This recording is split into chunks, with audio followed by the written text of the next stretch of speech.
ഇനി ഞാൻ പറയാൻ പോകുന്ന സത്യങ്ങൾ കേട്ടാൽ നിങ്ങളെല്ലാരും ഞെട്ടും. ഒരു ഭരണാധികാരിക്ക് ജനങ്ങളോട് പ്രതിബദ്ധത ഉണ്ടാകുമ്പോൾ തന്നെ അല്പം ഉളുപ്പും വേണം. ശശിയെ എന്നാണ് ഈ പറയുന്നത്? ഇത് രണ്ടുമില്ലാത്ത ഒരു ഭരണാധികാരിയാണ് ഇന്ന് നമ്മുടെ സംസ്ഥാനത്തെ മുഖ്യമന്ത്രി. Hello, testing.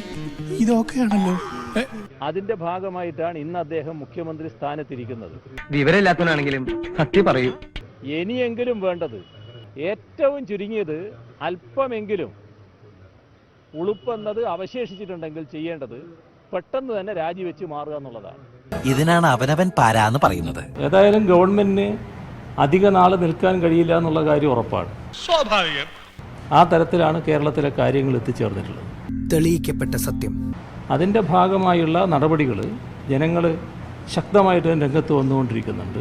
ഇവിടുത്തെ സ്ഥിതി അന്നന്ന് വഷളായിക്കൊണ്ടുവരികയാണ്. ഈ സംസ്ഥാനത്തിലെ ഗവൺമെന്റിനെ തമ്മിലടിക്കാൻ മാത്രമേ നേരമുള്ളൂ. 100% ഞാൻ യോജിക്കുന്നു. ജനങ്ങളുടെ ഒരു പ്രശ്നവും ഇപ്പോൾ അവർ ആലോചിക്കുന്നില്ല. ഒരക്ഷരം പോലും തെറ്റിയില്ല.